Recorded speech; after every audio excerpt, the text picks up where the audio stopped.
What's up, gang? Welcome to another exciting episode of 16 Steps. My name is Jason, and I'm your host. Today, we're going to be talking about my live show. I played a live show this past weekend here in Portland. It was awesome. I had a ton of fun. It was fun to set up and write these tracks, and it was fun to play them on a loud PA. And it was great to see all my friends and people supporting. So what I did was, in the days leading up to this show, I was taking a video of my studio setup and kind of talking about some of the pieces of it, and how I go about writing tracks for a live performance. I tend to switch it up all the time and bring out different pieces of gear or whatever I happen to have at the time. So there's also some video of the actual show happening, and I'm excited to share that with you guys, so let's get to it. Okay, so starting out, I'm going to kind of walk you through how I have my mixer set up. So today we're going to be using Mackie CR1604, Electron Analog Rhythm, Boss RV5, Strymon Timeline, Novation Bass Station. So somebody asked why I have so many mixer channels, and it's basically because this guy has 8 individual outs, and I like to have them on each channel. And the first thing I usually do when I set stuff up is I label my mixer with console tape. I think you can get this stuff at like Guitar Center. Looks like there's a website on there called AmericanRecorder.com. I've had this same roll for a long time.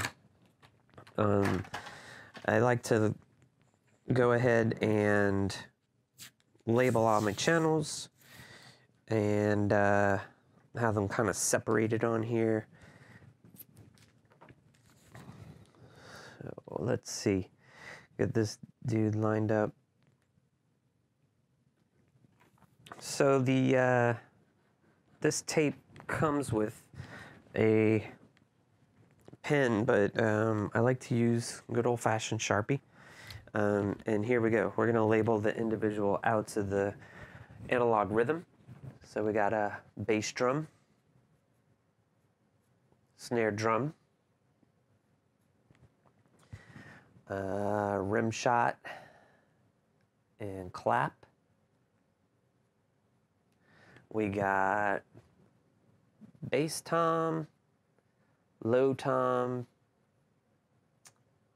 high tom, and mid tom are on the same channel. Then we got hi-hats and cymbals. Okay, so the thing about the analog rhythm is there are 12 pads, 8 channels. So what's up with that? So each one of these pads has its own MIDI channel, and also they are grouped.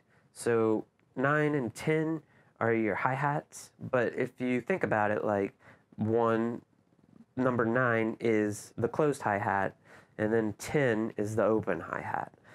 And you want those to kind of be together on an individual track, so that's why they're on the same output. And that is output number 7, and it goes into hi-hat for me. Same thing with rim shot and clap, high toms and mid toms, and then the cymbal and the cowbell. On number 9, I'm going to have my bass station 2. Actually, I think I want to put this one here to kind of separate it from the rest of these, so that this is kind of just hanging out in the middle here. So we're going to write bass station, even though it is the bass station 2. And then this channel is going to be my feedback channel, and then I'm going to have reverb on these 2 and delay on these 2. Alright, so what happens for my live rigs, what I like to do is set up the sends and returns and use the board for the returns. So each one of these channels, I like to have quick access to the mix, the sound of each one. Got EQ, and then I can also dial in effects to each of them. So these are sends at the top. And for those that might not be familiar with what a send is, this knob basically sends this signal, bass drum, to my reverb pedal. So if I'm using this like this, so now you can hear it a little better. Nothing is going to the reverb right now, but I can turn the reverb up. Hopefully this pedal is on. I don't know. I'm borrowing this pedal. And then you send.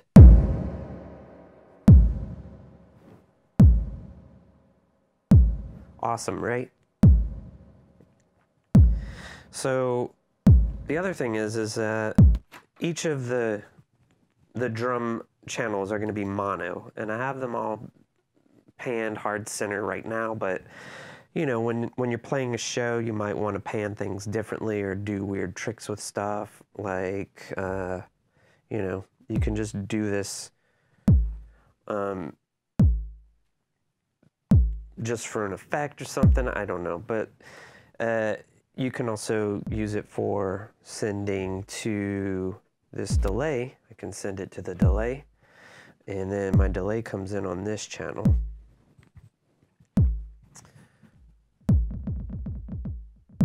And see, my delay is stereo.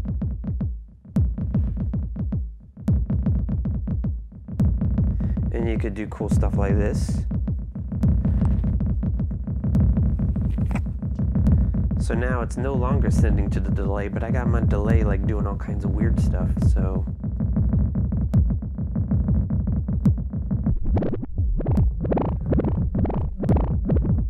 It's not currently synced up either, so it's just kind of doing weird stuff.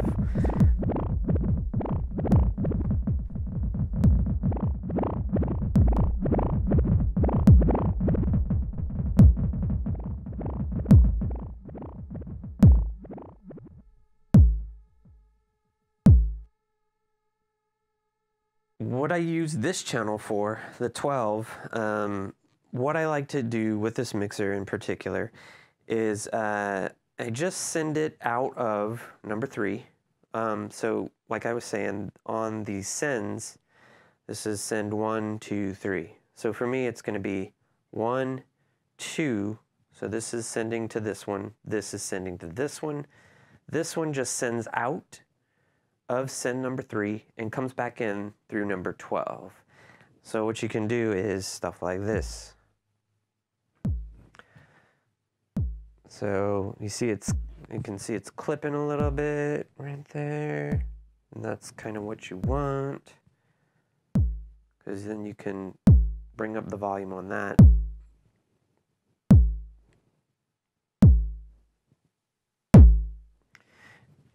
And it starts to sound distorted and crunchy, and it doesn't make a whole lot of sense right now, but when you have like a bunch of channels going into that thing and then getting distorted, it's awesome. But you can feed it back to itself, it gets crazy.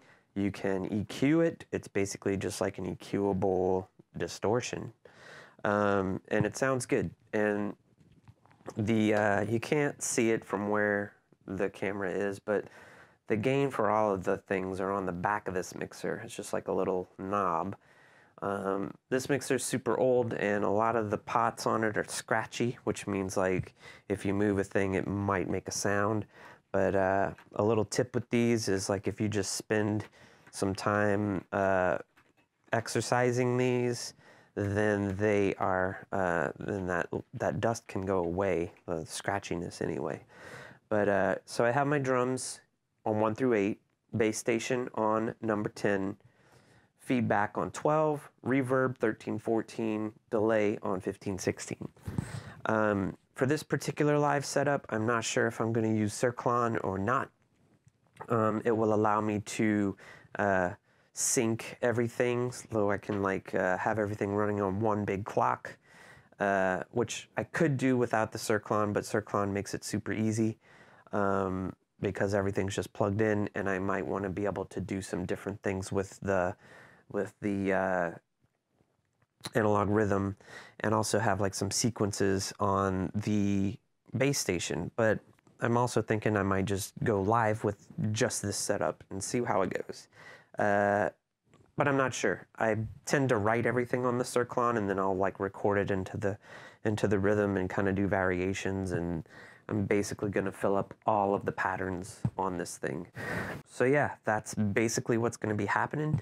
I'm going to start working on porting the stuff that I've written on Circlon into the analog rhythm, and I'm just going to do that by like hitting the record button, and it will be in sync and just kind of record it. I hope this has been helpful. I'm super stoked to jam on this rig. I'm feeling pretty good about it. All I'm going to do is probably tighten this up so that it's a little more separated. It's going to be in a dark club, and I like to just have kind of things separated so that I can kind of see where things are.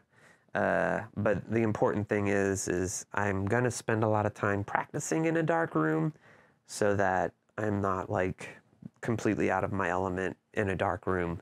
So yeah, hope this has been helpful.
So I spent the last few days working on the Circlon.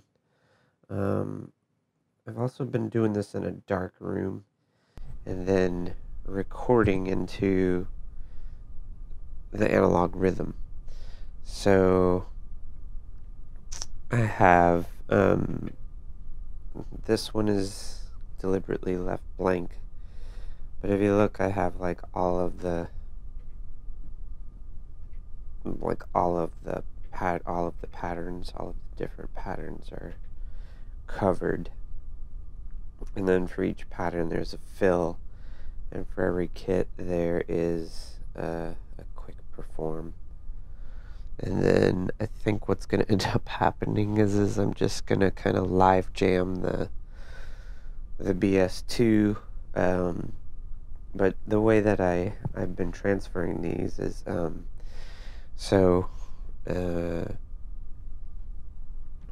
there are 8 banks of 16 patterns on the analog rhythm, and what I am doing is I made basically 7 songs, and then the 8th one is kind of like the spare one. These are ones that I had already put into the machine prior to writing on the Circlon, and they're just kind of like for breaks and features and things like that. So this is how this gets done. I look on here, and song, you can select your song by holding shift and pressing song. All of these are named with the random name function.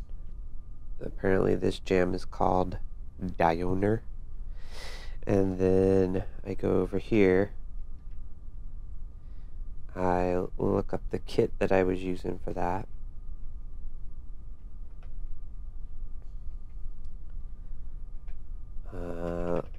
There it is, number 26.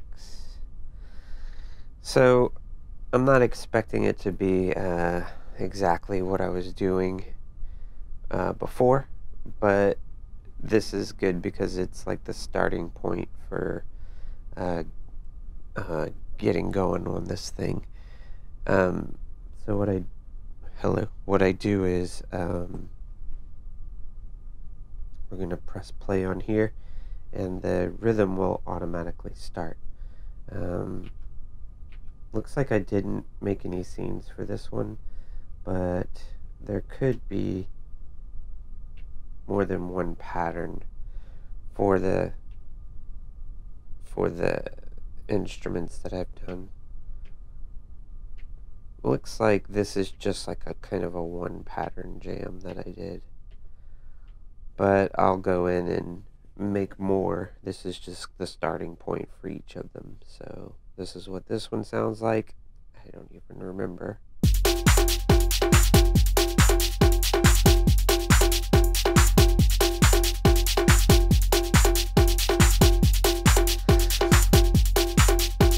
So I can tell you right now, I already don't like this pattern very much. But we're going to change all of the sounds and make it into something that's usable. So in order to record this, the timing on the Circlon is so tight that I can just do this, hold down record, hit play, it does a real-time record loop.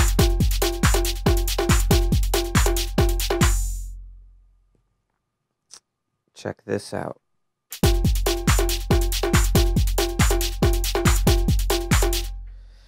So that just records into there, and what I do is kind of tweak the kits and tweak the patterns.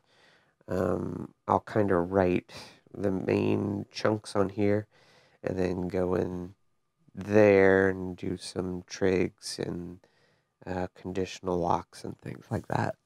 I've been writing everything as a 1-bar loop with just the conditional trigs for the AB and some percentage trigs and stuff like that. But yeah, I need to sample some stuff still.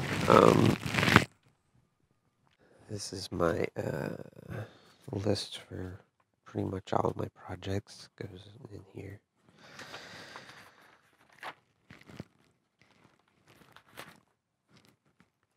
So I wrote down, and then like what I'm gonna do is just kind of trust this process. So 7 songs, write on Circlon, stretch out over 16 patterns for each Circlon song. 4 parts with 4 varies, and scenes are how they write on Circlon. Each pattern must have a fill and a cuper, which is a quick performance. Record 4 bars, then trim with advanced mode. I don't know what that means. Sometimes I write notes, don't understand. But it looks like this still has not been done. Vocal samples and chord samples. I did later make a note here that says stick to 1-bar loops, which I've done. Vocal samples, chord samples. I'm going to try and find some of those, maybe bust out some older gear and sample that.